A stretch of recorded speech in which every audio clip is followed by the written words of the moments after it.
Today is April 15th, 2001, and I'm Barbara Moran, and today we are in the MIT studio and speaking with Frank Wilczek as part of the MIT 150 Infinite History Project.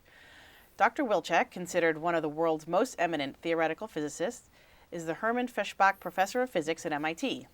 Professor Wilczek received his bachelor's degree from the University of Chicago and his PhD from Princeton University. When only 21 years old and a graduate student at Princeton, in work with David Gross, he defined the properties of color gluons, which hold atomic nuclei together. He has received numerous awards for his work, including, in 2004, the Nobel Prize in Physics for the discovery of asymptotic freedom in the theory of the strong interaction. He is also a distinguished science writer and poet. Welcome to Dr. Wilczek. Did I pronounce asymptotic correctly? It's Pretty asymptotic, actually, but sorry. you approached it closely, which is appropriate because Okay. it means close approach. Okay, great. Sorry about that. I even spelled it out for myself. So, I wanted to start by asking you about winning the Nobel Prize. And I know you've told this story many times before, but I'm wondering if you could tell me where you were when you got the call for the Nobel Prize and tell us that story. Yeah, that's the punchline. I'll tell you. Let me build up to it. For several years, I had been anticipating that could happen. So much so that knowing the announcement was going to be made the night before, I would be very restless and couldn't sleep. And 2004 was no different. I was tossing and turning and not sleeping, and we had a little digital clock by the side of the bed with the red numbers. So every once in a while I would look at it and see what time it was, and it got to be 5 o'clock, and the announcement was going to be made at 6 o'clock. So I said, "Well, look, Frank, you're not sleeping. Why don't you just get up and take a shower, and just in case you'll be ready." And so I got up and went into the shower. I thought that they didn't call people up until after the announcement, but that turned out to be wrong. Because 10 minutes into my shower, my wife came in holding the phone. I didn't hear any ring or anything. She was holding the phone and said, "There's a woman on the phone for you with a beautiful accent, sounds Swedish. I think you should talk to her." And so I did, and that was it. The other thing I didn't know. Did you stay in the shower? Or did you No, I got out of the shower. But that's all. I didn't dry myself off or anything. And I thought, I think maybe actually I left 1 foot in the shower. I was going to half anyway. I turned off the water for sure. And the other thing I didn't realize until it happened was that I thought the phone call would be of the nature of "Congratulations, you've won the Nobel Prize. Goodbye." But it wasn't that way at all. They wanted to give me advice on how to handle the press, tell me to shut up until 6 o'clock. But that was just the beginning. There were people from the Academy who wanted to congratulate. Some of my friends in Sweden wanted to have little conversations, tell me that they were responsible for it. And so So how long was the conversation? So it was 20 minutes, half an hour, something like that. And the whole time, of course, I was dripping wet and cold. But it was really only afterwards that I realized I was very cold because I was all goosebumps. But at the time, I didn't feel it at all. I'm sure. Yeah. So what did you do afterward? Who did you Well, call I called my first? parents right away. And then What did they say? they were very pleased. I don't remember their exact words, but especially for my father, I think it was tremendously meaningful because he, both of them grew up in the Depression and really struggled and sacrificed on my behalf. Were extremely supportive for many years. And my father was kind of a technical person. He worked in radio and television repair kind of things and electronics.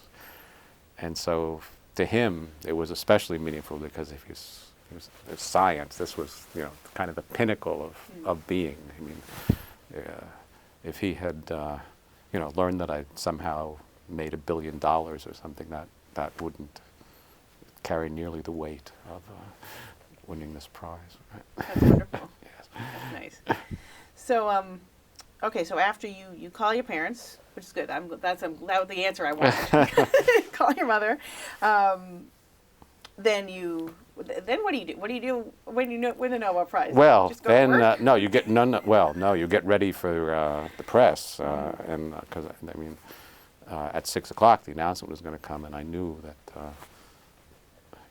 there would be press conferences and people storming the door and lots of telephone calls. So I dried off finally. Got dressed and kind of gathered my, thought a little bit about the next thing. MIT called also before the announcement, I believe, if I remember correctly. They had also been informed, and they had scheduled a press conference for that morning. So I had to. So I decided it'd be nice to walk in. I walked in. The press conference was quite early, isn't it?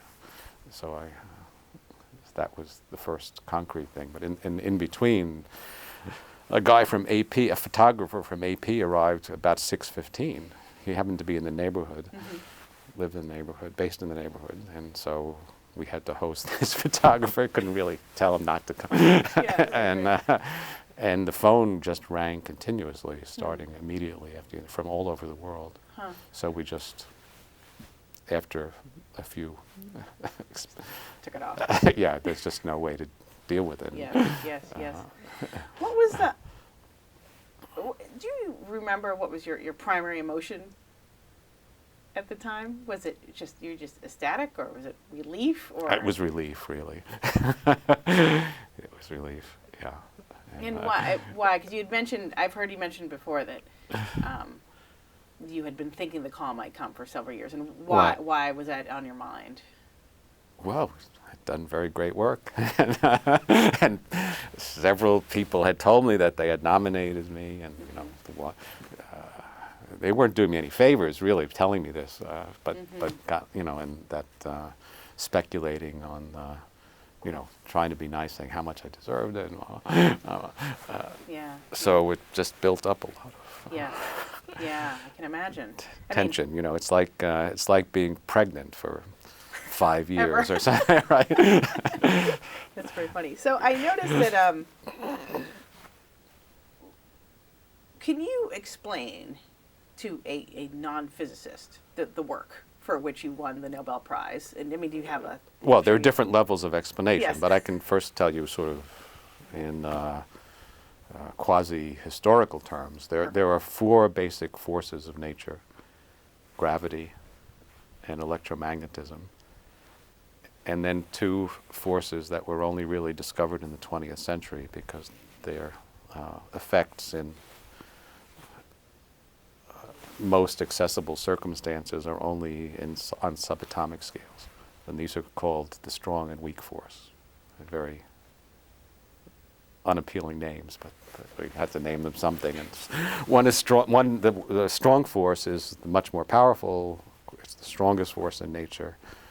It holds atomic nuclei together. So not atoms, but their inner core holds them together. In fact, as we understand it more deeply, it holds protons and protons themselves together. They're made of more basic things, quarks and gluons.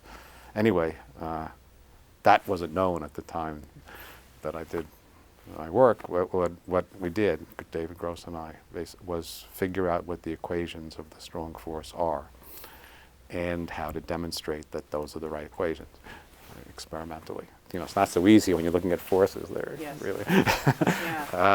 And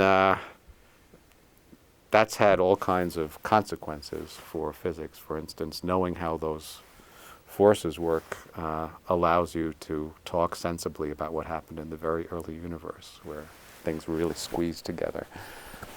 It also has allowed us to make more progress in fundamental particle physics at accelerators because most of what happens is due to this strong force. Yeah. So if you want to see subtle new effects that haven't been anticipated, you have to be very, very confident that you can subtract off accurately what usually happens. So, you know, the interesting events might be 1 in a million or 1 in a trillion at a place like the Large Hadron Collider. So you really have to understand the background extremely well. Yeah. When you were doing the work, I mean, you talk a lot in your writings about it, beautiful equations and Yes. equations. When you were doing that work, was there a moment when the equation just clicked and it was beautiful and you said, this is it? Well, there was a definite moment when the equations gave a beautiful surprise. Let's put it that way. The equations we were studying, and this pointed to a very interesting area of investigation. It took a few weeks, which sounds like a short time, but if you actually live through it and are working 15 hours a day on this, it's actually quite a long time. It took a few weeks to get from that breakthrough, which was kind of a mathematical breakthrough, to a theory of this force. It was really, I mean, it was very much, almost unimaginably, a realization of this idea that you look for beauty in equations, and then if you find beautiful equations, you look for places to use them. Yeah. But it was a stunning gift from nature that this phenomena, this asymptotic freedom, really pointed very uniquely to a complete theory of the strong force. Yeah, it must have been, I mean, I can only imagine. I mean, once you finished the equation, it must have been kind of stunning to realize. It was, but you know, this was at the very beginning of my career. I thought this was the way it was. This was always going to be this way, right? Okay, so this week we solved the strong interaction. Next week we'll do the weak interaction. Then we'll do gravity, and then we'll unify them all.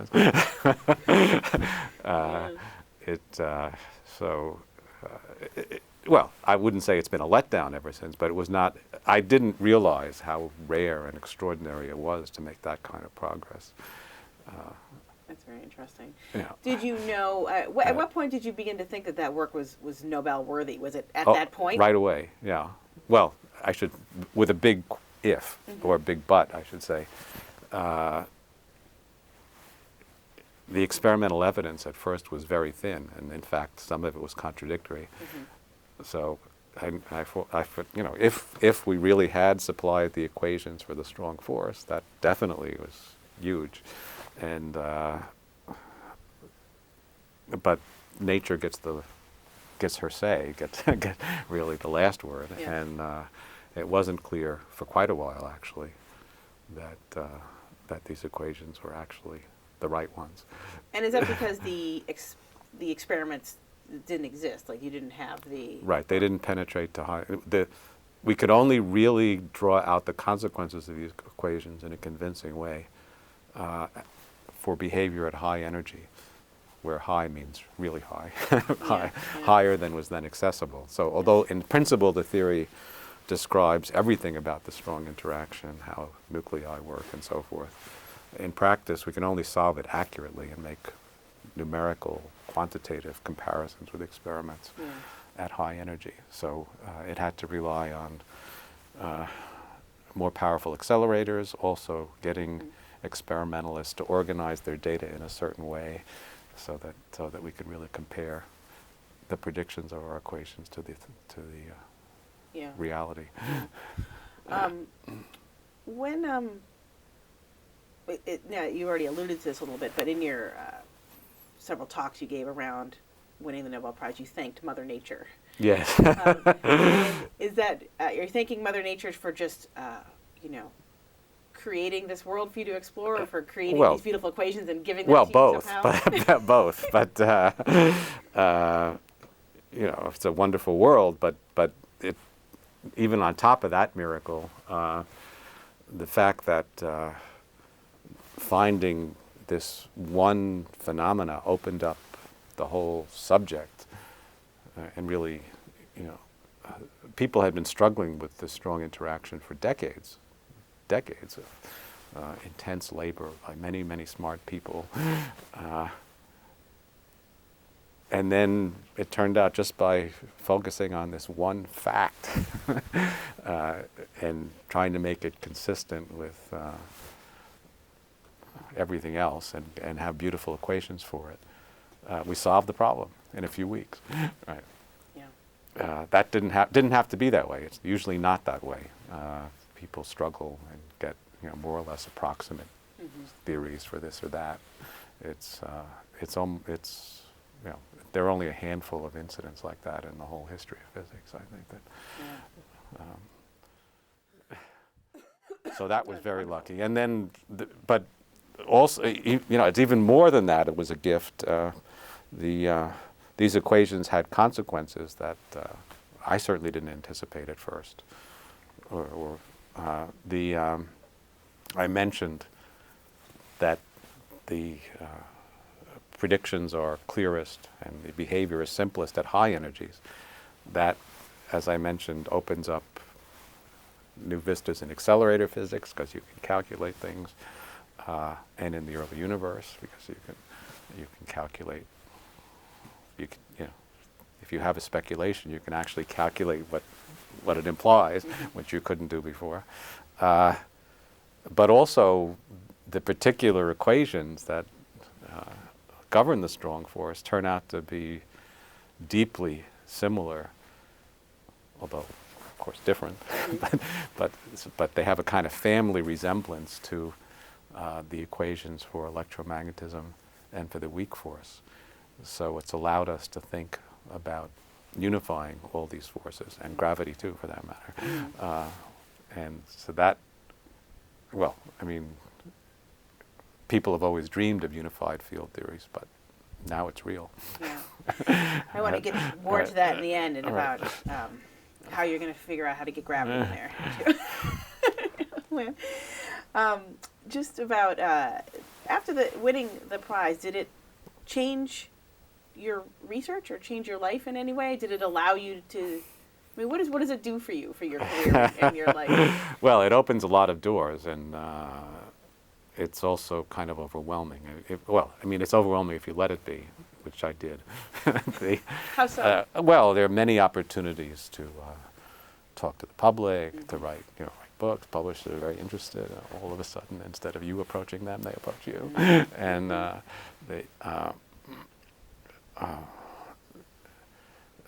and sort of within the physics and academic world, there are many opportunities to give public lectures and represent the community, represent high energy physics within the broader scientific world.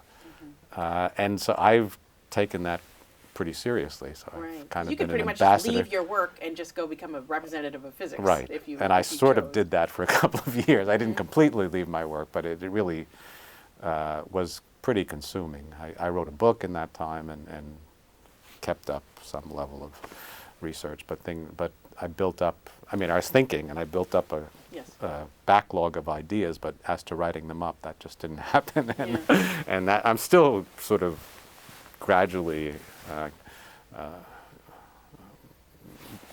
getting past that stage, but for the first couple of years, it was really overwhelming. And but then I really made a very conscious decision that I wanted to be a researcher, not a full-time scientific statesman or whatever.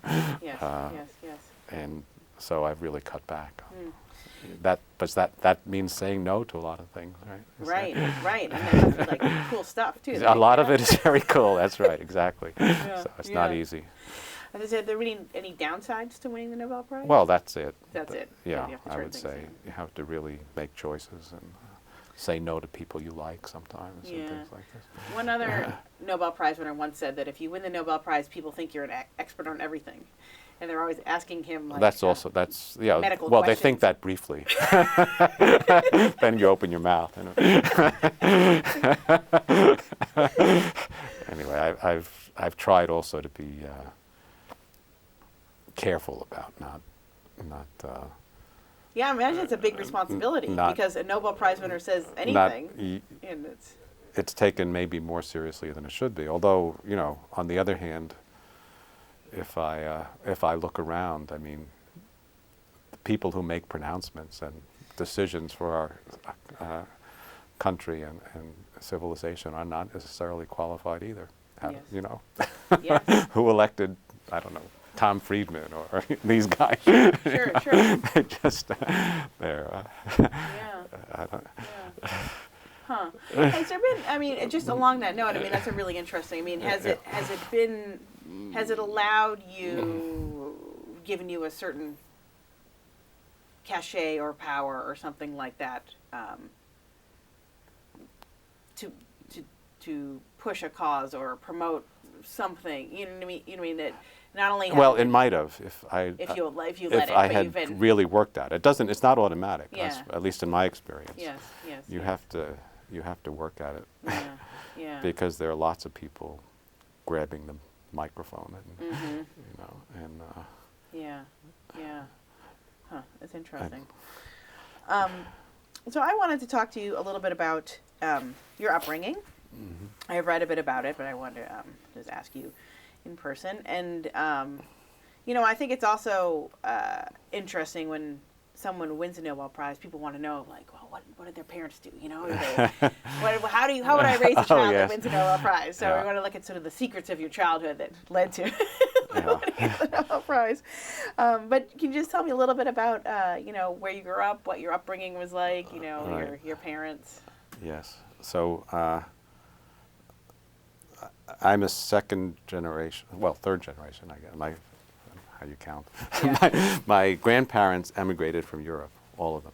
So my mother's side from Italy, my father's side from Poland. After the First World War? First World War, thereabouts, yeah. And they really struggled in the Depression, which was sort of the prime of the adulthood to my grandparents. And they came to New York? Were they in New York or Long Island. Okay.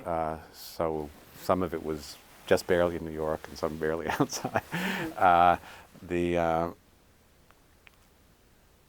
But when you say they struggled, they didn't have any money. Yeah. I've learned about some of this history. My father's family had saved up some money in the bank by doing kind of odd jobs, and my grandfather was a sand engineer or stoker. All the sand that underlies Manhattan and the skyscrapers came from Long Island in these big ditches, and he was involved in excavating that.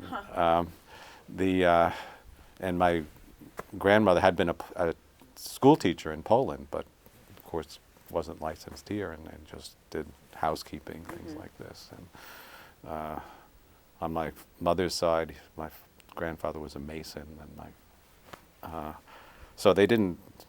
They were quite modest, and also got wiped out. Their bank went poof, and there was no insurance, no nothing.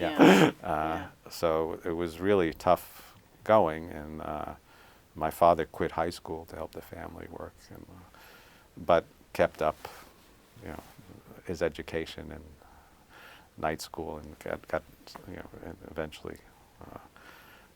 Actually, when I was growing up, he was studying calculus and things like this, and the books were around the house. That was one of the things I picked up on, because I thought it was really cool to compete with my father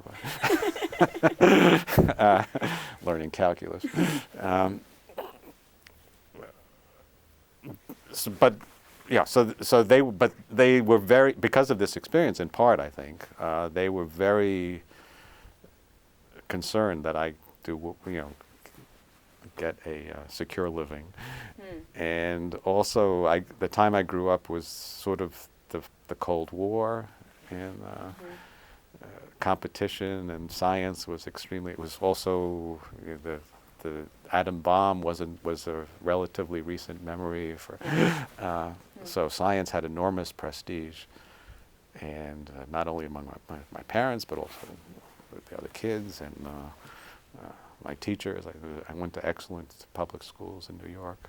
We didn't have a lot of money, but fortunately, the schools were really good, and so I was blessed, I feel. So you always had this early aptitude for science and math, or Yes. do you feel like there might have been Well, I could have done something else, Yeah. probably, but no, I always was very interested in sort of abstract reasoning and big numbers and little I mean, my earliest memories are of, which I think are even pre-verbal, was sort of, we had a percolator, one of these coffee things that has different parts, of like 6 or 7 different parts, and I remember, I have this vision of myself sitting on the kitchen floor and just taking this apart, putting it together, taking it apart, putting it together, until I really understood it.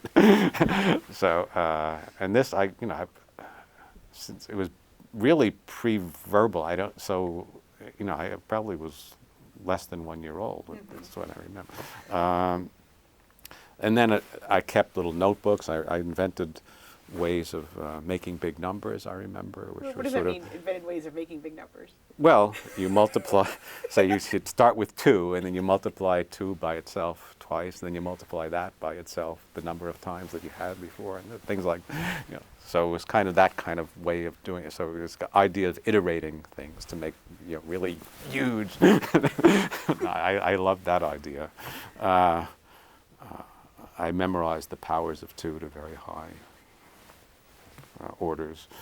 I mean, I didn't know what I was doing, but I didn't know the proper description of that, but that's what I was doing. And another project I remember, because this one is really fun, is I learned about money, coins, and like a quarter is worth 5 nickels, and so I thought about changing money from one kind into another, and then seeing if you could come out ahead. See if you could have that out? Yeah, I had some things that worked, but unfortunately, when I checked, it didn't work. And one time I had it, I came out with less, but I realized that's okay, because all you have to do is do it backwards. But anyway, well. My father kind of put a damper on that. Well, he said, better check. Right. Dad, I got it all figured out. Right. That's very funny. Do you feel like your parents had, you talked about there's experience in the Depression and that they wanted you to have a secure living. Were there other kind of values or beliefs in your household that you feel like shaped? Well, I'll mention a couple of things. One is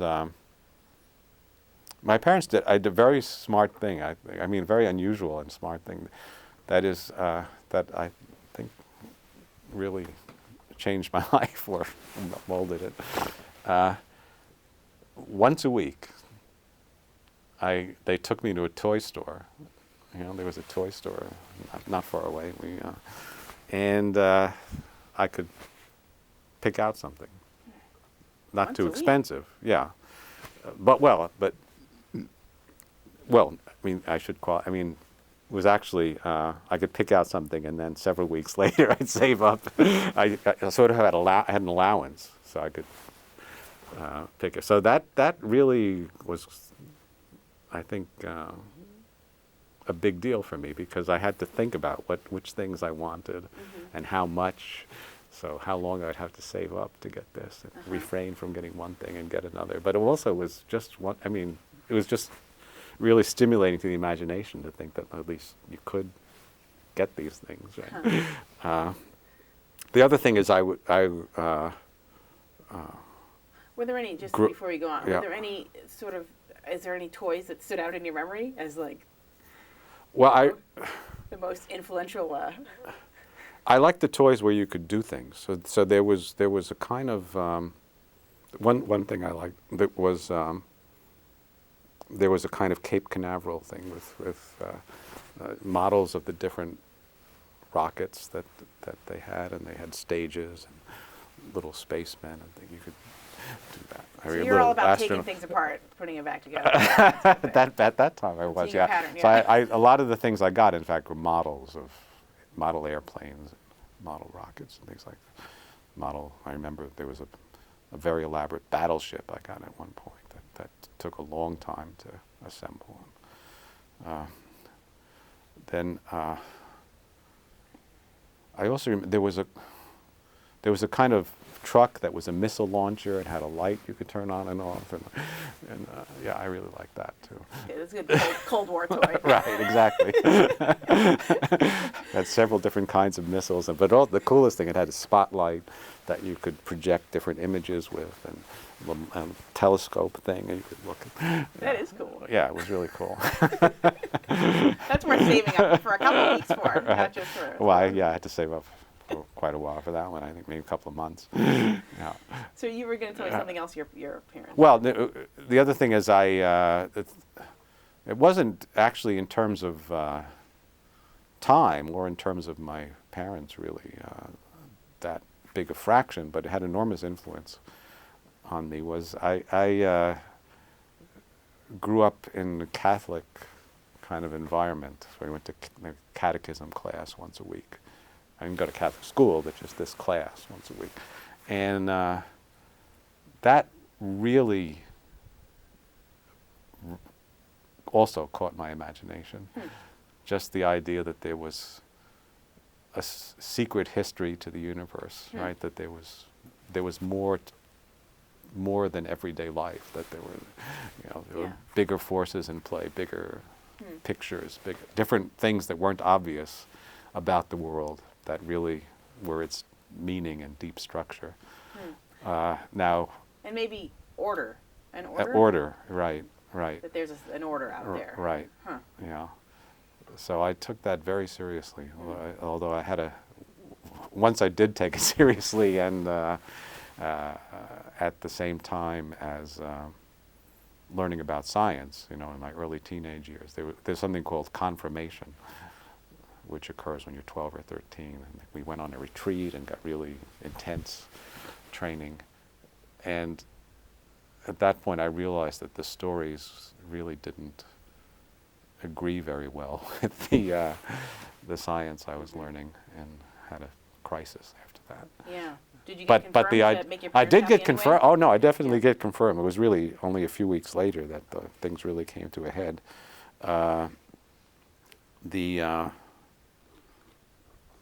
But I'm grateful for that, because the sort of having to wrestle with those questions and that concept that there are real issues about what the universe means somehow really drove me.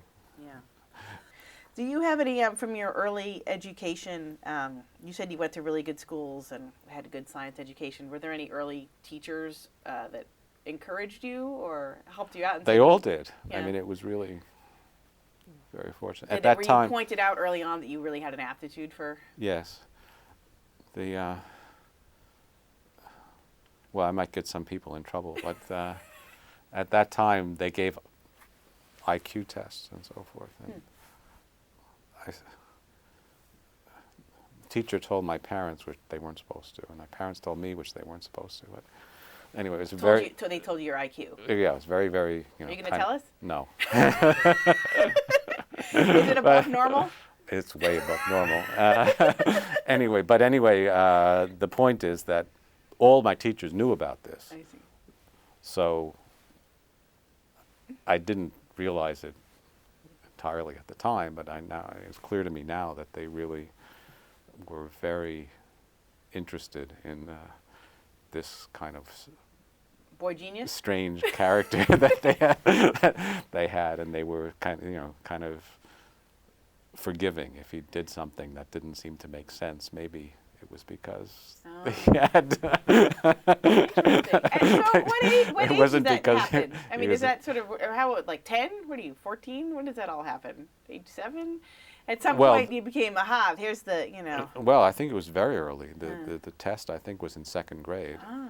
And I skipped several grades. And I only learned about it, though, considerably later in 6th grade, because there was an issue about whether to send me to a special school, What kind of, which like, we didn't do. well, can you tell me about that? What was the? Well, there was special schools out further on the island that weren't public schools, that were supposed to be places that they took precocious things. You know. I'm very glad that we dodged that bullet, actually. Why? Because the public school worked very well. Huh. And Interesting. and and let me stay home, which I. And do you have any siblings? Yeah, I have a brother. And is your brother also? Well, he's a computer technician and he works at University of Florida now. Interesting. Yeah. Huh. All right. So okay, so your teachers encouraged you, and you graduated from high school Yes. a bit early, and Yes. why University of Chicago? Why did you? They offered us money, which was very nice, and they had a special program called University Scholars at that time, which allowed a lot of freedom, and that was quite appealing. And, So at that point in your life, were you already aimed toward physics, or No. Okay, so tell me about how. Well, that I wanted all- to do something mathematical. Clearly, I actually was torn between philosophy, which for me meant mathematical logic,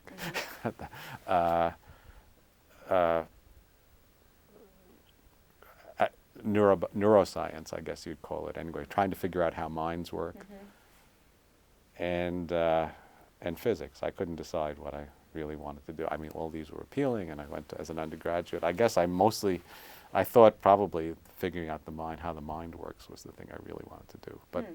But once I learned the state of the subject and that it really required experimental work, and when I tried to do some experimental work, I decided that wasn't the way to go for me. I just don't have the patience for it. And Really, it seems like, because the equations you could just do, you don't have to set up an experiment. And, right. Yeah, I see. Did you have was there a particular instance where you actually, Well, it was a gradual. I just couldn't get things to work. I mean, it wasn't an elevating experience. Right? The cathode ray tube didn't work the way it was supposed to. I didn't understand it, or didn't hook it up so correctly, or something. Nothing ever worked. And well, gradually I got to be able to fix things, but it took so long that to do anything interesting was just a very, very very interesting. slow process. And also, if you're actually working with brains, this kind of jelly-like stuff. And, I just it didn't resonate. Anyway, and compared to, I was, spending time in the lab trying to fix things that didn't work, and so I could have been. I always thought to myself, I could have been learning some beautiful mathematics, or, much. So instead of learning something, I was learning something, but what I was learning was not. It wasn't as intense. It wasn't by a lot. So anyway, and the more theoretical part just wasn't ripe at that time. I could perceive, as an undergraduate, I could perceive that it really wasn't ready for mathematical treatment. The theoretical part of neuroscience. Yeah, there just wasn't enough there. structure. Yeah, no, it was it was like physics in the 16th century or something. Yeah. But I didn't really know what I wanted to do, except that I wanted to graduate and go into I don't know, the next step. Yeah. I was always in a hurry in those days. And so I majored in mathematics because that didn't involve any lab work. I could graduate quickly and keep my options open. And so I majored in mathematics and did that. And in a hurry to do what? Something big, something I didn't know. No, I was looking for opportunities. That was my philosophy. Okay, I was like a hammer in search of a nail. I was going to build up this kind of mathematical sophistication, but I didn't want to do pure mathematics. I wanted to do something else. I wasn't sure what exactly, but I was going to go to Princeton and look for openings. You know? I see. And so, how old are you? And that's what happened in the background. So at this point, Right. you're like 20, 19, 20? I graduated when I was 19. Yeah. Okay, and what year is it at this point? That was 1970. 1970. Yeah. Okay, so at this point, you're 19 years old. You know you want to do something big with math. Not sure what. Looking for opportunities. What were the big questions or problems at the time that drew you to Well, that's what I Princeton went to and Princeton to find out. I you see. know, Okay. at Well, Princeton. why did I go to Princeton? Because I don't know. Einstein was there. And, no, I mean I had gotten advice from professors at Chicago about what to do, and Princeton was certainly Princeton's sort of the epicenter of theoretical physics at that time. Yeah. Definitely, Okay. and mathematics, Yeah. especially mathematics actually at that time. So I went there, and I actually struggled for a couple of years because I was in the math department, and this philosophy of just hanging loose and not really committing is not the way graduate schools usually function. Mm-hmm. But fortunately for me, the math building and the physics building are actually connected at Princeton. It was very easy to walk over into the physics building and see what was going on, and go to seminars, I very quickly realized that this was a great time in theoretical physics. Mm-hmm. There were new ideas, powerful ideas that used mathematics were blossoming. Yes. And so were I there any jumped in. particular, as you were kind of in this Yeah. period of searching, were there any particular professors that stand out, or were there a particular, Well, you went to one lecture and David it was like, Gross. aha. Yeah, Okay. I went to this course by David Gross, who was, at the time I thought of him as a very senior guy, but he was 30 or something. That's so funny, isn't it? It is, but he was extremely dynamic, very forceful and brilliant, and we just hit it off. And we started working together right away, even though he knew a lot more than I did, of course, but I was pretty quick in picking up on things. And what was the class he was teaching? Or was Quantum it field theory. Quantum field theory. Yeah, Okay. so it was just the thing. Yeah, it was right. You said, and so was there. You went to this class. And it was really neat because I guess in a formal way it was maybe not a highly polished course, but he really gave a sense of the excitement and the dynamic of the subject. Yeah, because right. it was absolutely oriented to research what he was interested in. And Yes. Right. So that kind of the light bulb went off with you in a way. Like you said, this is. Well, this is an opportunity. Yeah, I said this is an opportunity. This is the sort of thing you've been looking for. Okay, so time to commit.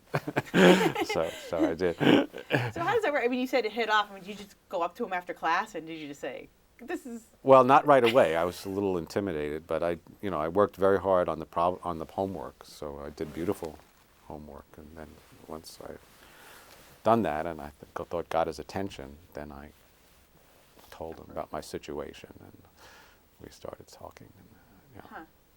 And had he already been working on the strong force?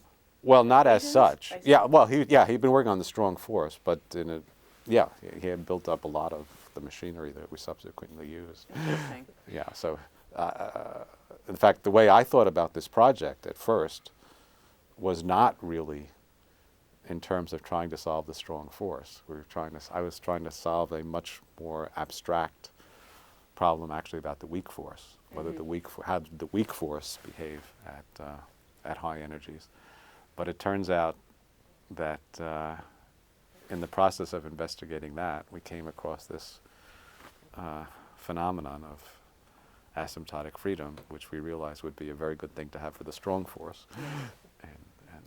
When you say that this time, like the 1970s, this was a really good time for theoretical physics, why? I mean, was it just a lot of things coming together, or was some experimental thing catching up with some theoretical thing, or was it a bunch of ideas converging, or what was the big questions? There were new fermenting? ideas.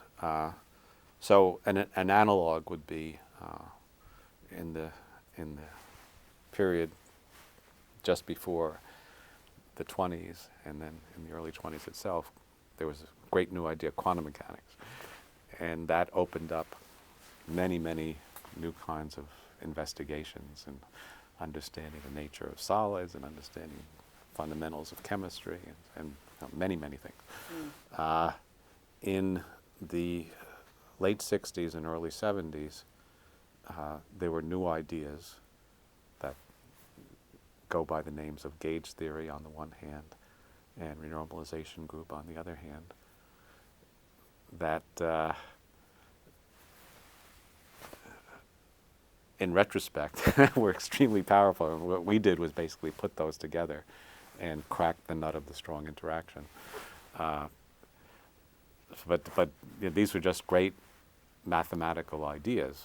Then, so I could recognize that even without knowing much physics or seeing where it was going to head exactly. But that there were these mathematical ideas that very much were in the spirit of the mathematics I found most beautiful. Could run with it. Of course, all this was based on the fact that we could make such rapid progress in application to reality was based on the fact that there was this enormous accumulation of poorly understood experimental results, but that were forming the unexpected simplicities and regularities that posed sharp challenges to theory. Yeah. In fact, the key one for us was the work on the structure of the proton that Professor Friedman here and Kendall and Taylor won their Nobel Prize for. Interesting. When you were there at Princeton, were there other? Did you have like a cohort of other young sort of physicists your age that were all just turning around together? And right. There were well, at that time, high energy theory wasn't a popular subject at that time. I don't know why. I guess the news hadn't really spread. There's a delay in kind of the awareness at the graduate school student level in general. But there were only 3 of us really in high energy, or 3 of us that year and 1 from a previous year. There's it's just a handful of people. But we talked and hung around at all hours. My office mate, Bill Caswell, especially, was important to me at that time. How so? Well, he was just a smart guy that I could exchange ideas with. And, what was exciting to you about the work, or what made you want to do the work? Was it just this idea of being able to do something big, or was it just that you felt like this was the place to be, or that you know what I mean, like that big things were happening here, or something about that? Well, there were external causes, but I think the most important thing, the most important influence was actually the inner structure of the work, that it was just a beautiful thing,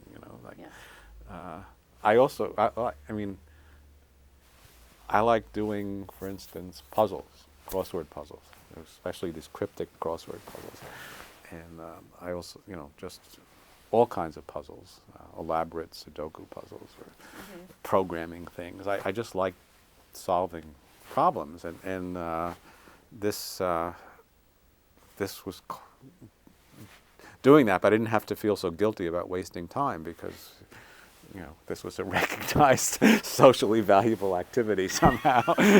So as opposed to puzzles, I see. Because because it goes somewhere. You can publish it and get tenure, and so and so there was that inner appeal. It's just beautiful ideas, but not too easy. Play with them. Mm-hmm. So that's really where I was coming from. And to some extent, that's still where I'm coming from. But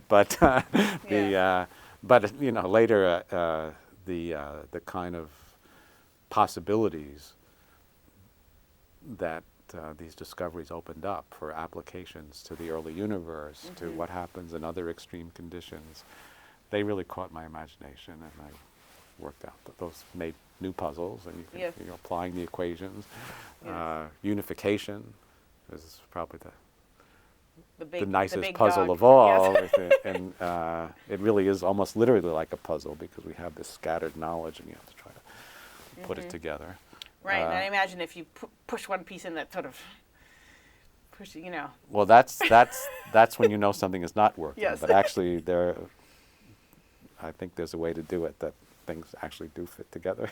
Yes. And it's an exciting time right now because we're going to find out whether this vision that I've been pushing for unification is correct or not at this Large Hadron Collider. Yeah. We should find out pretty soon. So I wanted to talk to you a little bit about coming to MIT. So you came here in 2000, I believe, and can you just tell me how that all came about? Well, I came here from the Institute for Advanced Study in Princeton, where I'd been for about 10 years, which is a very attractive place. Yes. And I was kind of surprised that MIT or anybody would make me an offer because it seemed who would move from Princeton. But MIT just got me at the right time somehow. And they made a very attractive offer. And we went through a process of weighing pluses and minuses and came here. For the part of it was family reasons. My wife's family is based in New England. Mm-hmm. And, our daughters were going to school at Harvard and MIT. But also scientifically, it sort of appealed to me to look for new horizons. The Institute for Advanced Study is a wonderful place, but it's a small place, very kind of ivory tower, insular. And I still had dreams about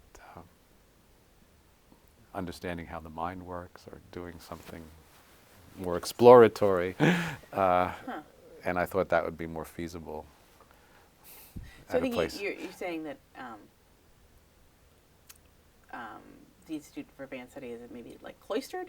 Is that the word? Yeah. And here at MIT, there's a lot more interplay among disciplines. Right. Mm-hmm. Interesting.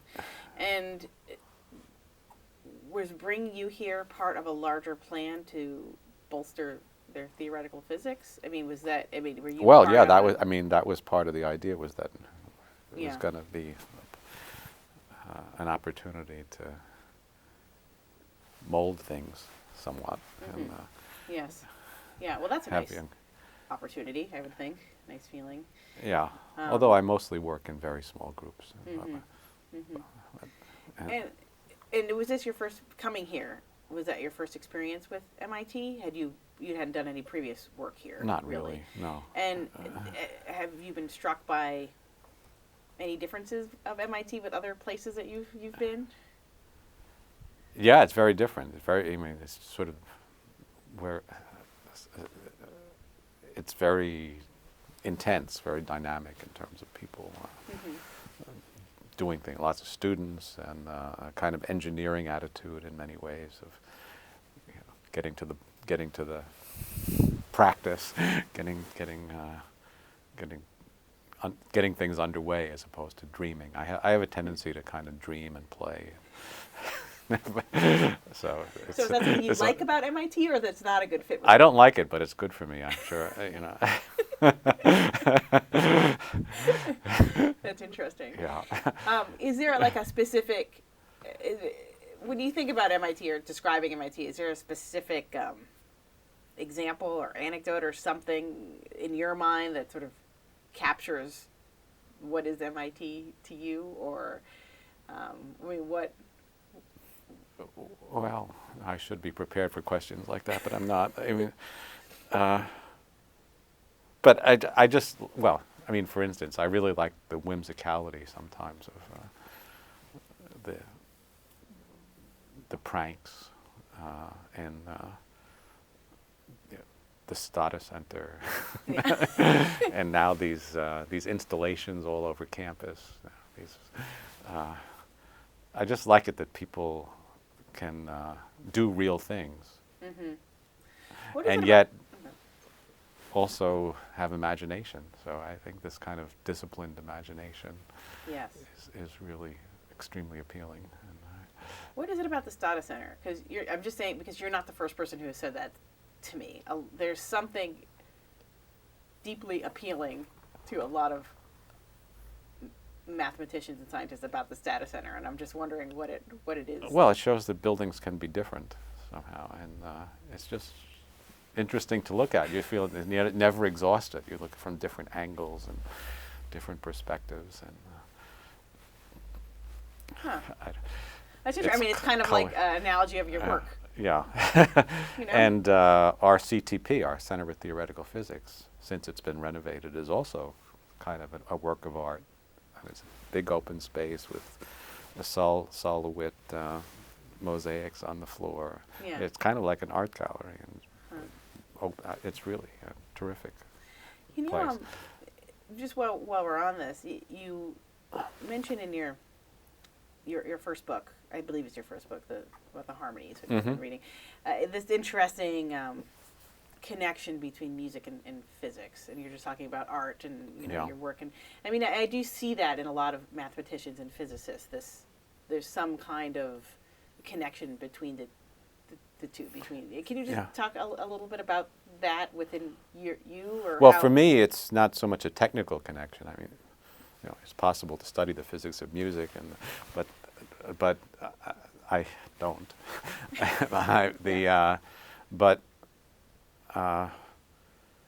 The idea that different worlds correspond to each other, or not.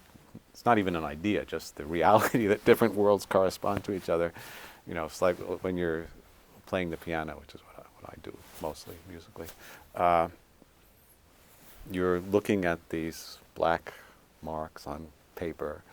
You're translating that into motions. You're thinking about the structure, and you're also hearing something.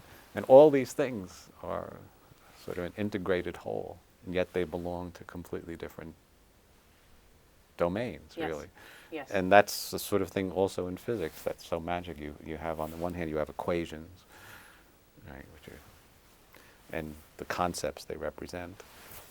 And then you have experiments which look nothing like the equations. I mean, this struck me very much when I was also in my graduate student career, when I first, or just after, when I first visited the laboratory, the Brookhaven laboratory, where some of the relevant experiments are actually going to be done.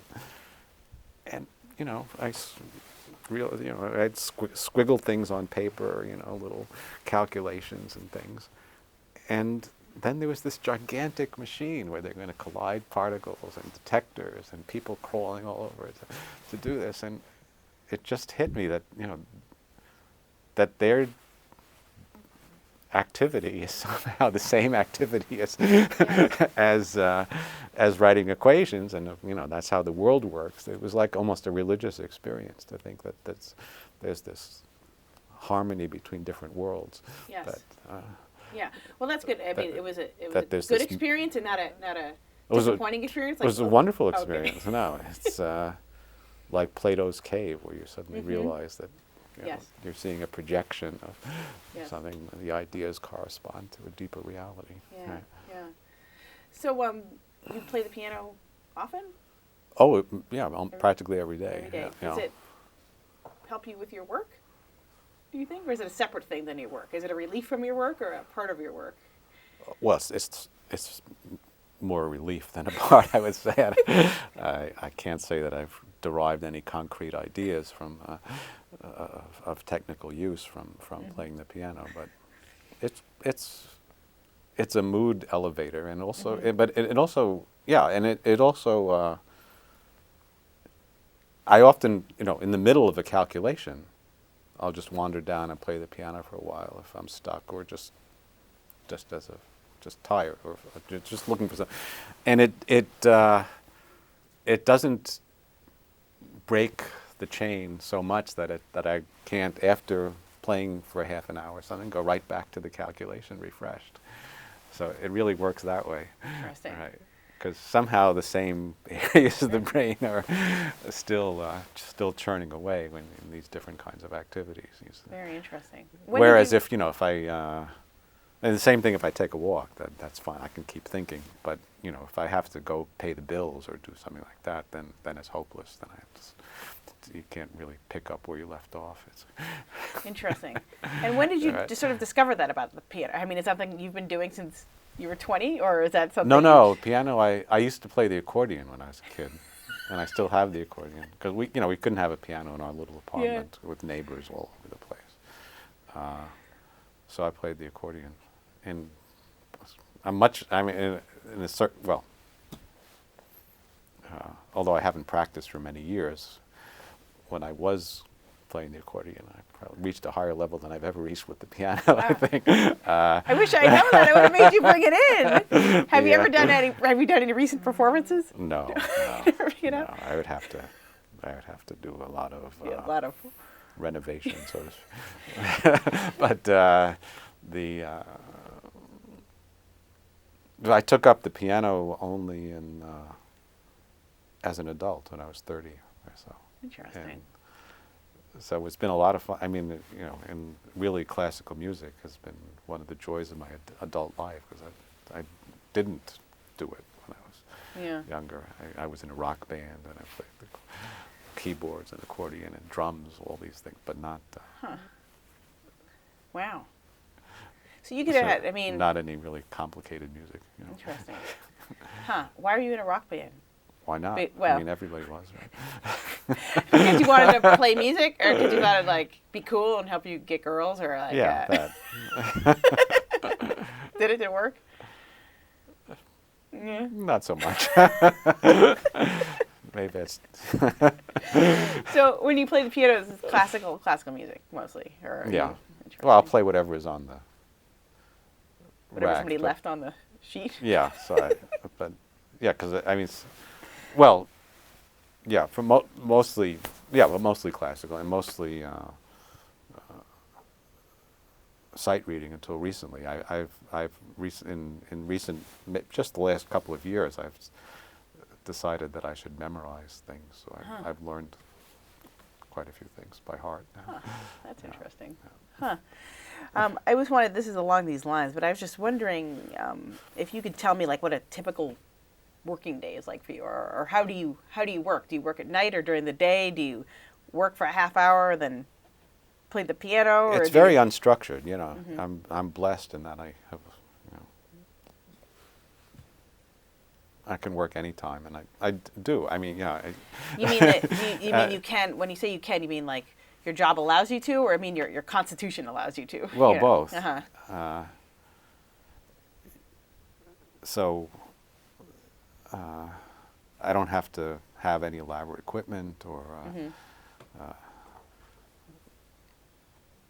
and also there's lots of different kinds of activities. There's reading books or papers. There's going to seminars. There's talking to colleagues and students, as well as just thinking and calculating. So all those things count as work at some level, and they all work together. Yes. And it's a spontaneous activity. It's just something I derive pleasure from, playing with ideas and trying to see how they fit together. And I really get annoyed if things aren't fitting. That's another thing. It really, this has to do with also solving puzzles. If you're not, if you're don't. It's really irritating if you don't have the solution, right? I just can't let go. I just can't. It just annoys the heck out of me if I have some loose end that I failed to think that it should be better, but I can't see quite how, and so that drives me a lot. Yeah, yeah. So I mean, if you're stuck there on this problem and trying to get the loose end to fit, I mean, are you the kind of person who stays up for like 3 nights in a row working on it? Or? Well, I used to, not so much anymore. I used to. I mean, when I was a graduate student and had a almost empty calendar, I pulled all-nighters regularly, and that was sort of my style. For days at a time, I would hardly sleep, 3 or 4 hours a night, and then crash. You mean that crash at the end of it? Yeah. Yeah. And then just sleep for a long time. But when you're an adult, have a regular life, it's not so practical. And so although I do tend to revert to that sometimes during the summer. When it's less structured. Yeah, when it's less structured. Interesting. Huh. And so does like coffee play a large role in your Yeah, life? I drink a lot of coffee. A lot of coffee. What's a lot of coffee? How much coffee do you think a person could drink in a day? It's sort of a Probably continuous 10 IV cups. drip? Yeah, 10 cups. Yeah, something like that. 4 or 5 in the morning, and then God. through the day. 4 or 5 at once in the morning? Like, Yeah, big. just knock them back? Yeah, couple. Well, Wow. I mean 4 or 5 normal cups, which means 2 of my mugs full. Really. Yeah, gotcha. Yeah. Huh. Yeah, I make a pot of coffee in the morning, and then I basically drink it all. All right. Yeah. So, wow. So does that cause like other problems in your life? No. No. No, not at all. That's just how you get to your normal state. Yeah. Yeah. What happens? And if I don't, well, I get, if I don't get it, I start to get headaches and things Okay. like this. So I have to have it. Yeah. Interesting. Wow. And is that something that's common among physicists? It's not rare. Probably the uncaffeinated is rare, I would guess. Probably. Yeah. Wow. Huh. Okay. And what about? I tried to. You tried to quit. I tried to wean myself. Yeah. But. Other I went than if back. you try to wean yourself, other than the headaches, do you find that it affects your work or your? You know what I'm saying? Do you feel Yeah, like, I was kind of a wreck at first. Although after a couple of weeks, I was functioning fine, and I guess I probably could learn to do without it. But I just Wow. found myself, okay. So I weaned myself down to a couple of cups a day, and then I said, well, why not have another one and have another one? It's like an alcoholic, just. Yeah. Yeah. But they don't have CA. CA. Coffee I don't Anonymous. know. Coffee Anonymous. Right, what would they serve? They'd serve That's vodka. right. They serve sangria, and right. That's pretty funny. Okay, so what do you think you'd be doing if you weren't a physicist? Have you ever imagined an alternate life Well, for yourself? yeah, I have. Well, probably something that involves math somehow. Mm-hmm. But it could have been almost anything. Yeah. Yeah. It could have been even economics, for instance, which has become very mathematical. Yes. Yeah. See, that doesn't that- seem or- very far Yeah. off from where you are now. There's no other sort of. But besides, really wanted to be a vet. the other thing I really loved, but I never really thought about taking it up as a profession, is history, just the facts, and thinking about what they mean. But so I could imagine some quantitative form of history. Or Yes. Yes. Something that. Well, I feel like But history is also a great story, so it doesn't have to be quantitative. So that's a different direction. Yeah, and you So- get to do a bit of that in your writing, I would think. Well, in fact, I've been working on a novel in recent months. Yeah. Yeah. So. I remember reading something about it. It involves physicists. Oh, right. Yeah, Something. no. There's a murder. Right. Yeah. Maybe a murder, maybe a suicide. Yeah. Do you want to tell me about it, or do you Well, I want can to keep tell it you secret? just a little bit. I can tell you Okay. the main thread that Yeah. holds it together. Yeah. I've hung a lot of stuff around this thread. The idea is that there are 4 physicists who make a great discovery. They discover what the dark matter of the universe is. That's big. Yeah. And it's, of course, verifying one of my pet theories. But so if it's not true in reality, at least it can be Yeah. true in this novel. And so it's clear that they should get the Nobel Prize for this. However, according to the rules for the prize, at most 3 people can share it. So somebody's got to go. And then one of them dies kind of suspiciously. I see. That's Interesting. I'm sure it's not a suicide if he's going to win the Nobel Prize. Well, all right. Okay. Well, we'll have to find out, right? So it's interesting. I mean, why do you write? well, I mean, you're quite prolific as a writer too, and and a very accomplished. yeah, I like it, and I get a lot of positive feedback. Uh-huh. Also, it's different, but it's a related activity of solving problems. You solve it's a different kind of problems, not mathematical problems, but structural problems. How you fit things together, how you find the right words, how you vary, and so I like that kind of activity.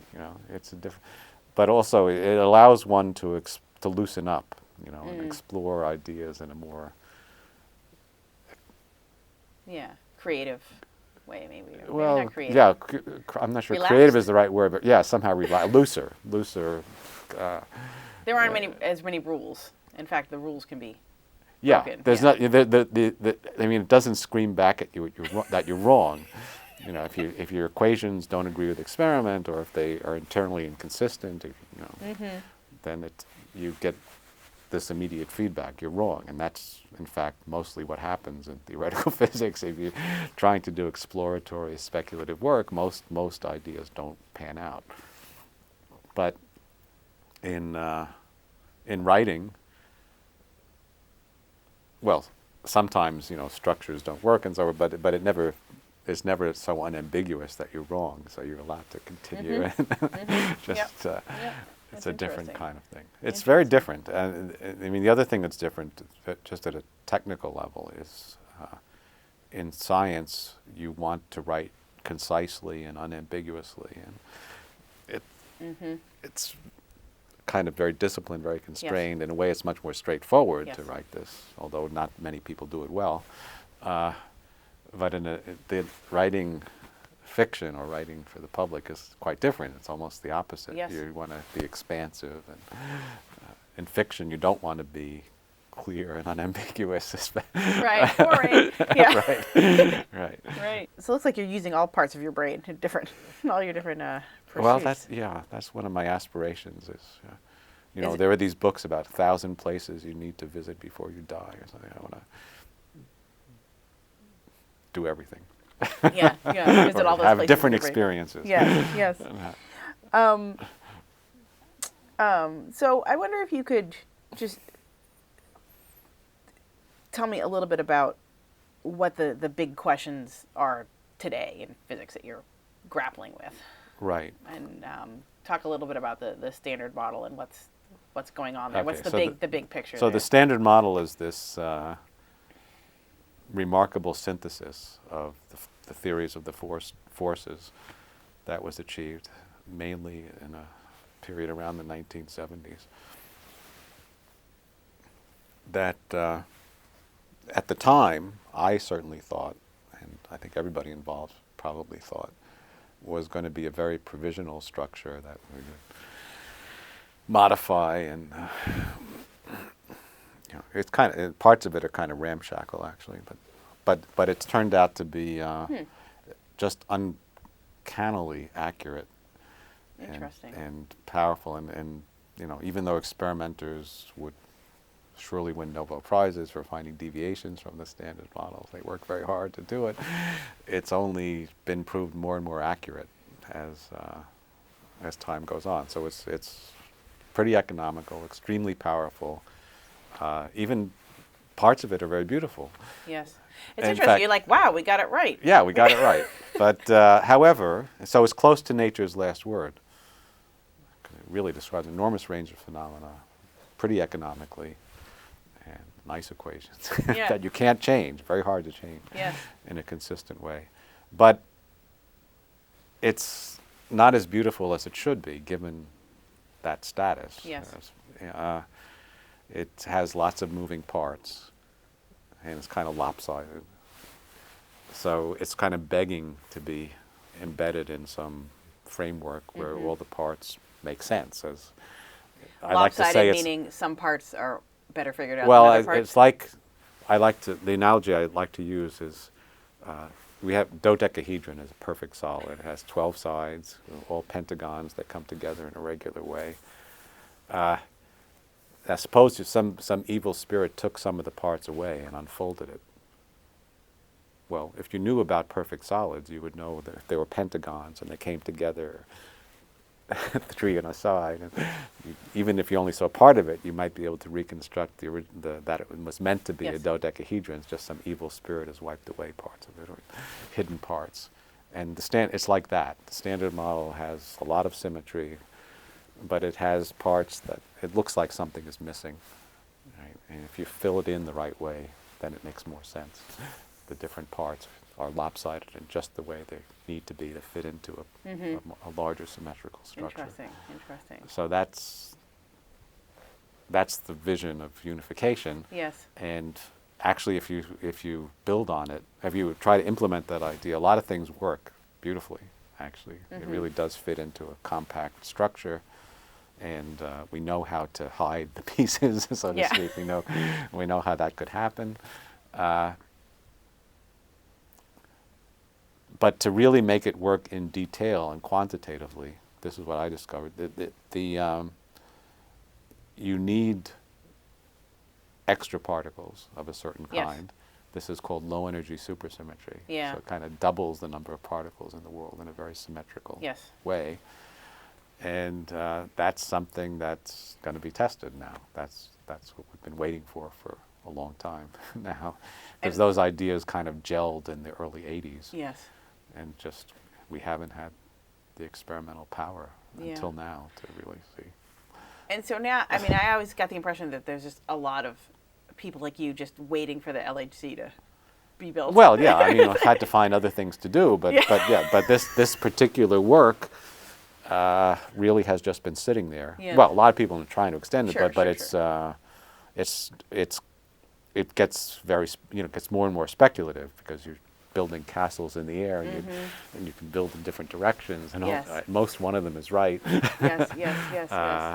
And so we really need experimental guidance. I mean, there were hopes that just by pure thought you'd be able to figure everything out, but I think we've had pretty convincing evidence over 30 years that that's not going to work.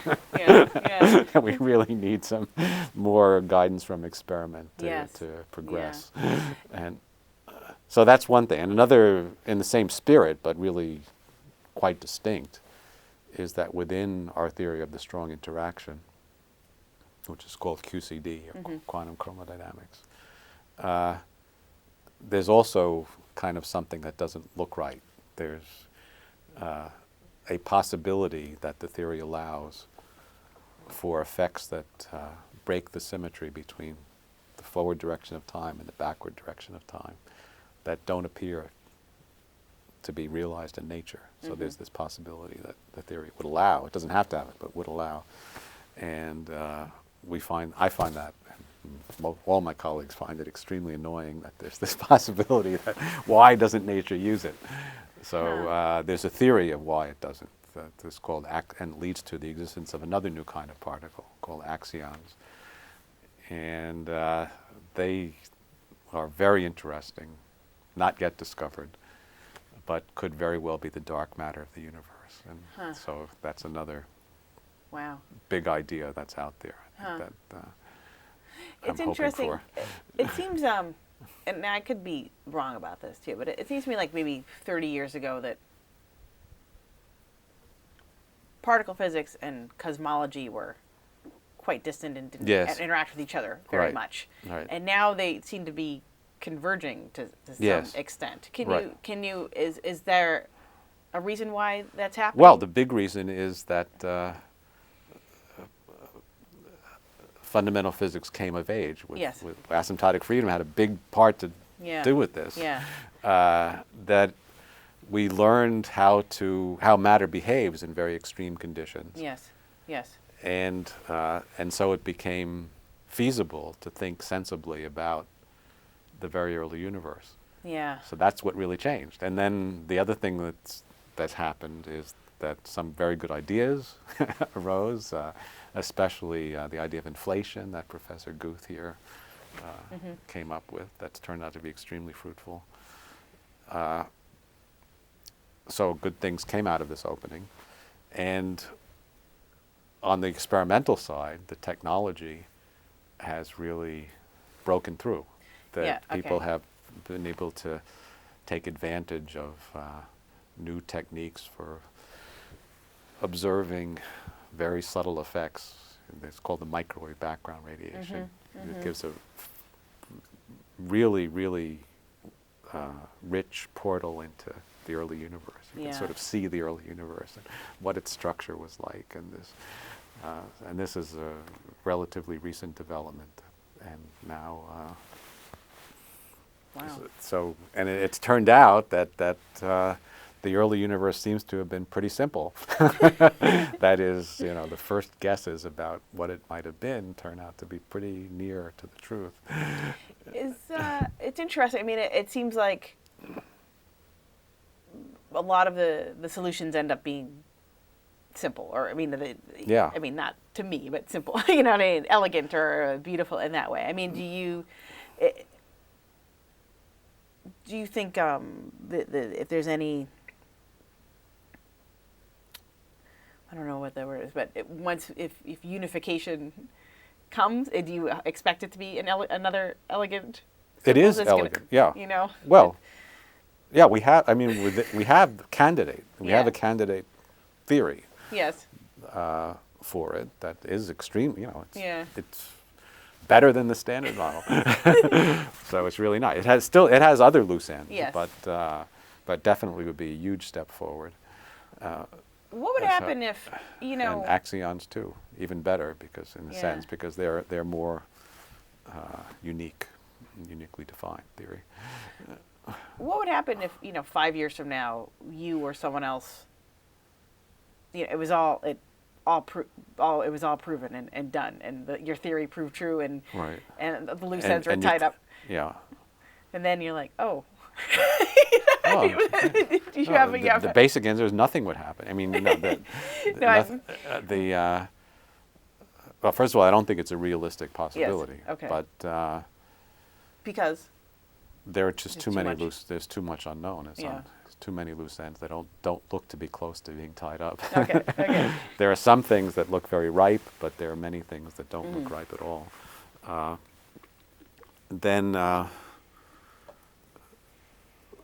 But yeah, I mean, well, then, okay, so, but you can imagine a world in which we knew the equations, and, there would be a period of experiments to Yes. test them and so forth, but eventually, if they passed all the tests, people get tired of wasting their time testing the theory. Yeah. You just decide that it's right, and then, okay, so then you work on neurobiology or I see. do something else or something more practical. You, I don't know, you set up websites, do Right. something else. I see. That doesn't, Right. the idea that you have to find better and better fundamental laws of nature, pursue the reductionist program Yeah. indefinitely is not necessarily the case. Sure. It could go out with a bang if we actually achieve a complete theory, or it could go out with a whimper if people just decide it's too expensive to Yeah. build these accelerators. Sure. And, the loophole, the loose ends are just so esoteric. Who cares? Okay. But another thing that's conceivable is that, and has often happened in the past, is that when you find the equations, they're smarter than you were, that they contain more than you put in, so that you get extra effects that you didn't realize. Like Maxwell put together electricity and magnetism. But when he put together the laws he discovered, they also described light. And new forms of light which hadn't been discovered, ultraviolet, infrared, and so forth, radio. Yes. Yes. And when Dirac put together relativity and quantum mechanics, he found that you had to have antiparticles. Yep. And that, So new doors. Their new doors could open. Yeah. I don't know what they'd be. Yeah. But I don't know. Yeah. People speculate different things. But within physics also, I should say, just knowing the equations is not the end of the story by any means. Sometimes when physicists succeed in getting their basic equations, that part of physics is ruled no longer to be physics. Like atomic physics, figuring out how atoms worked used to be physics. Now it's chemistry. I see.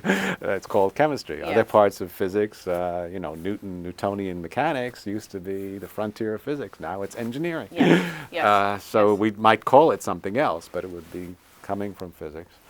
And right now within physics, for instance, another wonderful surprise from my own work has been I took some of the concepts that we use to describe fundamental particles and fields, and it turns out the same equations also govern how matter behaves at low temperature. So you have exotic quantum mechanical phenomena, these are called anyons, that people have been exploring for possible uses in quantum computers and other kind of very exotic, futuristic engineering. Yeah. But It must be really gratifying to see this, this little, your baby from. It's the greatest thing in the world. It really is. Yeah. Right, exactly. It's like seeing your baby grow up and do all these wonderful things. surprising you. And I mean, it's like it's your immortality, I suppose.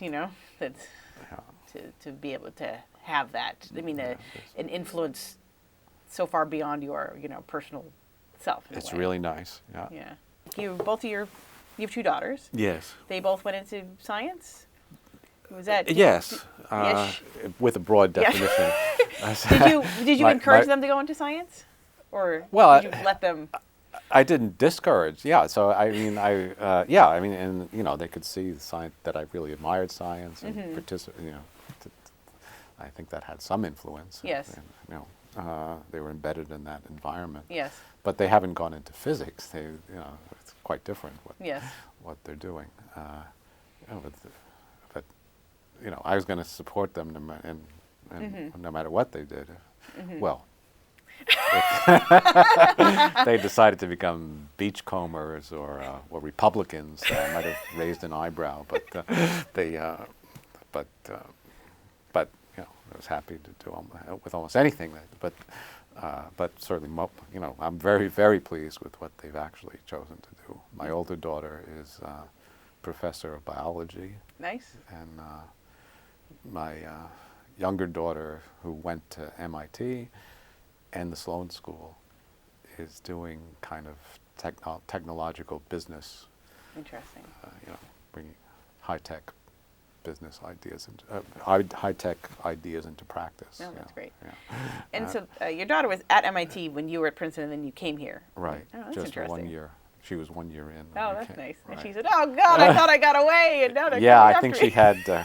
she had some reservations about this, but it worked out well. Interesting. MIT has this idea of its role in the world as bringing ideas into practice, as we discussed. And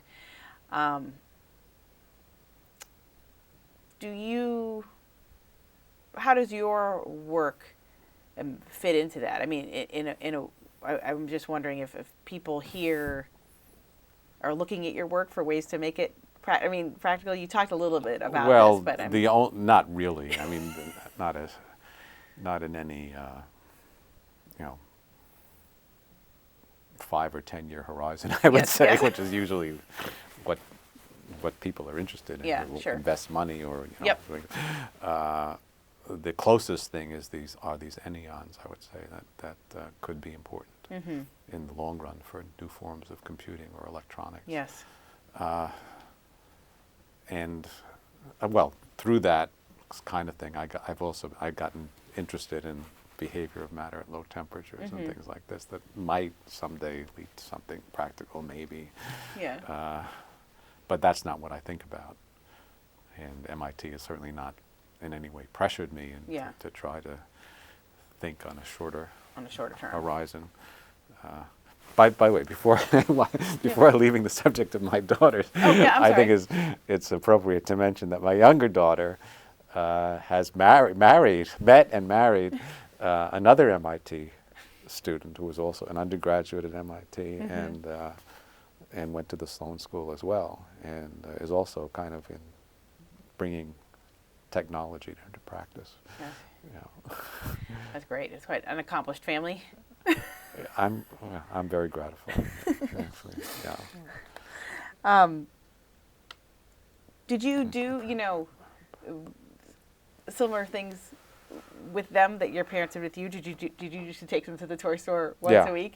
Well, I didn't regularize. It wasn't so regular, but I certainly, And were they equally into taking things apart and doing puzzles as you? Did you see that reflected in your? Not quite as much, Yeah. I would say. They didn't seem to be quite as obsessed as I was. No percolator taking apart. Do you have any sort of principles that have guided you through your career? And what I guess I'm wondering is, do you find yourself, how do you choose what problems to work on? Are they obvious, or do you often have to choose? And I mean, do you try to choose what's more interesting or what's more, I don't know. I mean, sort of all the above. Yeah. It's a very spontaneous activity. I should say one of the things that's, and there's no, I mean, call it a principle would be giving it too much dignity. I think what my principle, such as it is just to stay curious and try different things and see. And I work on things at all different levels. So some are grandiose, trying to unify the forces, or think about the how maybe quantum mechanics could be modified, or making prettier equations of this or that. But I also just like playing around, and the other thing that people on the outside probably don't realize is that most ideas don't work. I mean, it's easy. I mean, most ideas. In fact, I have a saying, which is that if you don't have failures, that means you're not working on hard enough problems. You should, if you know where you're going, so to speak, then you're not exploring your ground. Yes. So I try. I like to work on both ideas that are big but may not pan out, and also at the same time projects that I know I can finish in a finite amount of time that will give some tangible result. Sure. That makes sense. That's a good mix. And I spend a lot of time exploring, not the things learning things that won't necessarily lead to any tangible work on my part. But I have to decide what I want to do. Yeah. I was very gratified actually when I learned Einstein's favorite joke, which is very much along these lines. I'll just give a short version. So there's a guy whose car won't work. So he takes it to different garages, very frustrated. Nobody can give him a straight story, and he's spending a lot of money. So finally, he's in desperation. He goes to local garage, which is kind of ramshackle place. But the mechanic, okay, looks at his car, opens the hood, and takes out a wrench and tightens a screw, and then the car runs perfectly. So the guy is very happy until he gets the bill. The bill is $200, which at that time is a lot of money. $200. And he's extremely annoyed. He storms back to the garage and says, "How dare you give me a bill for $200? All you did was tighten a screw.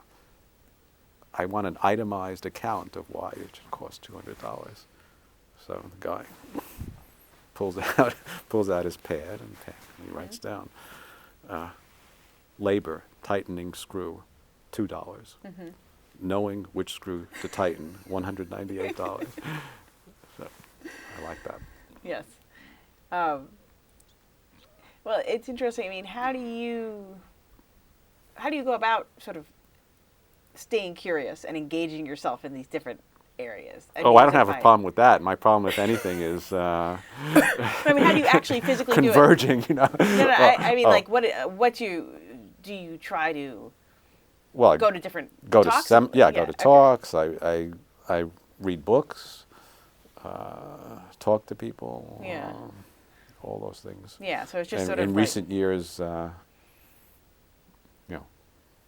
poking around on the internet, things like this. Although that's dangerous actually, because it could just suck you in forever. yeah. Right. and away from science too. Yes. There's lots of interesting stuff there that. Yeah. I don't want to get interested in, like politics. It's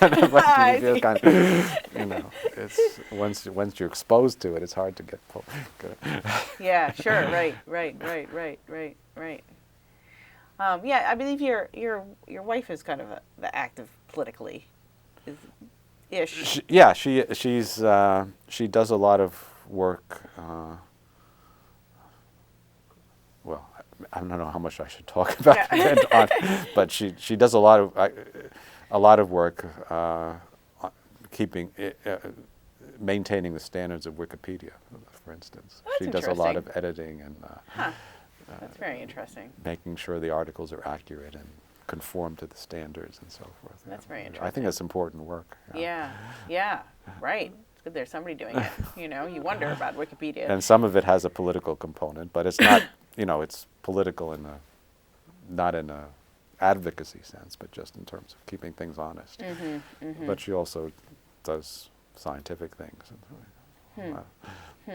Have you ever felt this pull to be drawn into politics? Or it is a pull, like but I avoid it. No, I can't.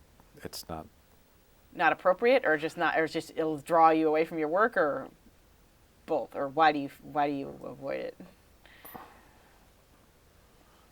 Well, it's clear to me that I can still accomplish things in science. It's not clear to me that I could accomplish anything in politics. It can be very unpleasant, right? So much arguing, and so much of it is dopey. It doesn't, people. It's really annoying to me when people can set out rational arguments and make a case for a certain policy, and then just get blown away or ignored, or yes. or a lot more emotional. Opposed with emotional. Fear mongering or whatever. Yeah, arguments that aren't rational, that don't really stick to the point. Yeah. So I would. Yeah. There'd be way too many loose ends for you to go nuts. Right. I really admire. There is a scientist who went into politics who I really admire, Rush Holt, who was our representative in Princeton. So he did it, but his family was political. I guess he had planned it for a long time. I see. He was sort of used to it. Yeah. Do you feel like there's certain keys to a successful career in science? Well, yeah. I mean, it helps to be very clever. Yes. But not everyone who's successful in science is very clever, and not everyone who is very clever and decides to do science is successful. There's more to it. You you have to be prepared to fail. You have to be, I mean, you have to be willing to take risks, and I guess the thing is, first of all, to recognize that something is not working, and secondly, to move on if it's not working. Yes. So it takes persistence. It takes a certain kind of character, and not getting discouraged too easily. Are there particular failures that you've had in your career that have been? Oh, many. I mean, is there any that stand out as particularly helpful to you, that got you off a path, or that taught you something about your work or yourself or something? Well, the ones that really stick in my mind are more missed opportunities than anything else. Things I could have done, really was in a great position to do, but I somehow was doing something else, or I wasn't smart enough. I just didn't do it. I mean, I could have discovered the inflationary universe. I was perfectly positioned to do that. I knew everything that was required. I just didn't think of it. You know? And there are many lesser examples. So right. There are lots of things I could have done that. And why do you think you didn't? I mean, were you just too? I mean, I was thinking about other things. And how should I say? It's well, there's a lot of luck involved too. I mean, it's it's like water going down a mountain, and there are many paths, but one of them becomes the mainstream. Right? One of them breaks through and happens to find. Yeah. It might take a long meander, and it's just if you take the wrong choice, you don't get there. Yes. Right. Yeah. Do you ever, sort of wake up and think you have an answer and write it down, and then it's... That's happened, yeah. Is it often like right or wrong? Like, you know what I mean? Half and half? No, I've had both. But it's more often right than wrong, but sometimes it's just ridiculous. I mean, the most exciting instances were just silly. I think this has only happened a couple of times, but I think I really made some grand piece of progress that was very paradoxical, and how could so some of them. The most spectacular ideas in science are sort of paradoxical things that you think can't possibly make sense at first, but then you see it from a higher point of view that somehow reconcile the irreconcilable. Yes. But dreams also reconcile the irreconcilable. They just don't really do it. And so I've had dreams like that where I think I've put it all together. Have a new theory of gravity or something like this, and it just doesn't. Then you wake up. I wake up and there's just nothing there. I mean, it's just bummer. All right. So I just wanted to ask you one more question about gravity, and then I want to ask you about a sonnet. If you're still, it might be up for it. So can you just tell me a little bit about the problem or the issue of gravity within physics today? Well,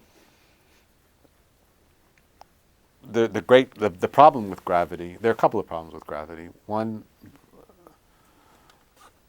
is understanding why empty space weighs just a little bit. Yes. The other, there are some ideas about that, and that maybe, well, they're not compelling, but okay, so that may be right. Kind of ugly ideas, actually. But but another profound problem is how gravity behaves in really extreme conditions, where quantum mechanics becomes important. Yes. These conditions are very rare in the universe. They may have occurred in the earliest moments of the Big Bang, or in the interior of black holes, things like this. But so they're not pressing practical problems, but they're conceptual problems. How do you reconcile these two big theories of physics in detail?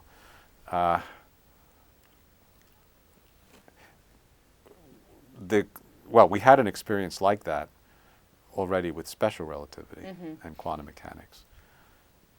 Special relativity tries to treat space and time on the same footing, but in quantum mechanics, it's the way it's formulated. doesn't work that way at all. Time is treated very different from space.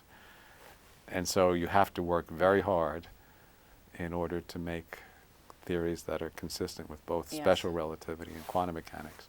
And really doing that is what led to the standard, the ideas, the deep ideas that enabled the standard model. And so, it's been extremely fruitful to make that synthesis. And,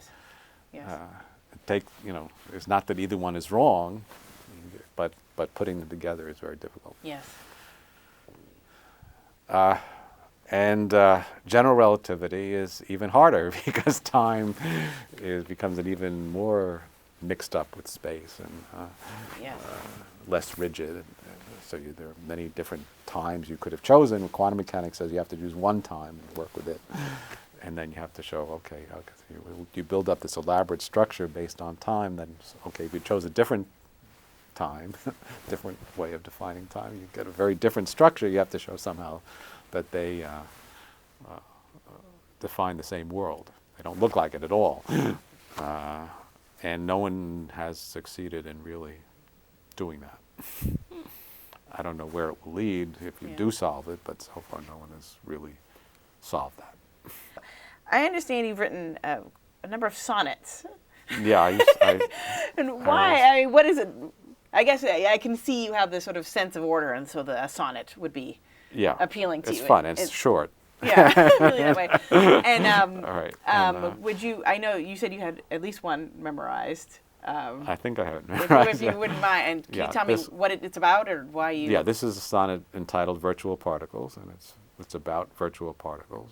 Virtual particles are particles that come to be and that really are in our equations, but not in our apparatus as visible things. But they play an important role in formulating the theory. They mediate forces and so forth. Okay, so here's the poem.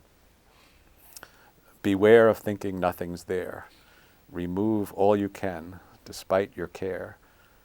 Behind remains an endless seething of mindless clones beyond conceiving. They come in a wink and dance about. Whatever they touch is touched by doubt. What am I doing here? What should I weigh? Those thoughts often lead to rapid decay. Fear not, the terminology's misleading. Decay is virtual particles breeding. And seething, though mindless, oft serves noble ends. This clone stuff exchanged forms a bond between friends. To be or not, the choice seems clear enough. But Hamlet vacillated, and so does this stuff. Bravo! Was there an occasion that you wrote that for, or did you? I wrote it for my book for Longing for the Harmonies, because I wanted virtual particles was part of it, and I just somehow it was so strange to write about. So it's easy. How should I say? It's one of those cases where it's much easier to write down the equations than to articulate in English what they mean. Very interesting. So to sort of make that bridge, ordinary prose somehow wasn't adequate. So I think it's nice. You did a good job with that. I think that's about all the time we have. Thank you very much for sitting with us today. It's been a joy.